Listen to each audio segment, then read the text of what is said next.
If you've ever found yourself watching a long train disappear into the distance, wondering where it's headed, chances are you've stumbled across the voice, the face, or the legacy of Hobo Shoestring.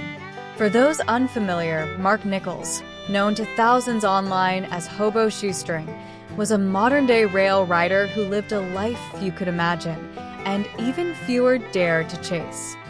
He shared the raw beauty and danger of riding freight trains, taking us along as silent passengers across 49 states, the backcountry of Canada, and deep into Mexico. But what made Shoestring special wasn't just the miles he logged. It was the heart behind his journey. His humility, his honesty, and that unmistakable southern drawl that made you feel like you were sitting beside him by the fire. In March of 2024, the rail riding community grew quiet. Mark was reported missing from Johnson City, Tennessee. Many of us waited, hoping for a miracle, watching for updates, lighting candles in our hearts. On April 5th, the search came to a heartbreaking end when Mark was found in Boone Lake.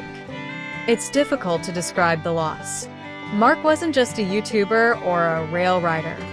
He was a storyteller, a soul from another time, and a reminder that freedom still exists if you're willing to pay the price for it. He inspired countless people to see beauty in forgotten places, to slow down, to listen to the wind. And though the rails are quieter now, his spirit keeps moving. To those who loved his videos, who felt they knew him, who followed the search and mourned the loss, this video is for you. We remember Shoestring. We miss Shoestring. And we thank him for sharing his journey with us. Rest easy, Mark Shoestring Nichols. The train rolls on, but you'll always be riding with us.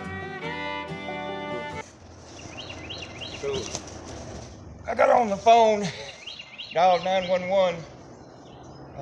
911, what's your emergency? Yes, ma'am. My name's Mark Nichols. I'm locked in a boxcar. Excuse me? Yeah, my name's Mark Nichols. I'm locked inside of a railroad boxcar, train car. What railroad are you on? I said, on Burlington Northern Santa Fe, out there on the loop that goes around town. And so I heard her on the dispatch radio, and I said, look, this is the car number I'm at. You're going to have to call BNSF and tell them I'm trapped inside a boxcar. And I read her out that number, and she says, try to stay on the phone with me. And I said, ma'am, my phone's down to like 7%. It's fixing to cut off and die on me. And she goes, well, do you know the number for BNSF? I'm like, that's not my job. Of course I don't. My phone is, like I said, 7%. I can't look up the phone number and get back and call you back. You're going to have to do that part for me. And so she stayed on the line with me as long as possible. And I was banging. I had another canned good, banging on the door, doing the SOS Morse code, banging on with that 2x4 loud. I know, my God, Osama bin Laden had to have heard me. I mean, completely around the other side of the earth. Man, I was making some noise. Nobody. So that 2 hours later, I had gotten that 2x4 just in that crack enough to pry that door open. So I got out. I got out on my own, started walking through the yard with my gear, trying to get off the yard, and I seen a worker drive by. No one ever even looked for me. And but they knew about it because the worker said, hey, they're looking for you. And I'm like, and? So I got maybe, an eighth of a mile off the yard and sat down and doing this number. Whew. And two cops roll up, and they asked me, were you that guy that was down there and locked in that boxcar, or trapped in a boxcar? And I normally don't lie unless I have to, but I said, yes, sir. They said, all right, stand up, turn around, and place your hands behind your back. I'm like, what? After getting locked in the boxcar, you're going to throw me in jail, lock me up? And so one car had put all my gear in his trunk, and then they put me in the second squad car, handcuffed, seatbelt in. And I asked that officer, I said, do y'all have a nurse or doctor I can see before you take me to jail, lock me up? Yeah, we have a nurse. Well, what's the problem? And I said, because I go through alcohol withdrawal really bad to the point of having seizures.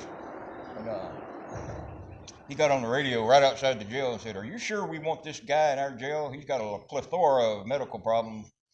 And a couple of minutes later, I heard back on the radio, "Just write him a ticket and let him go." So he asked me where I wanted to be dropped off, and I said, "Can you take me to the hospital so I can go to the emergency room and see if they got some kind of detox I can go to?"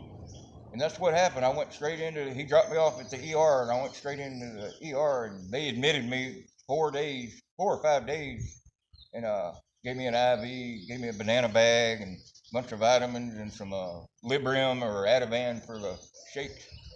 But I felt a lot better getting out. I hope this camera's running. When it fell over, it may have stopped. This is gonna suck if it did. All right, that's the. I think it's still going. Anyway, that's another locked in story.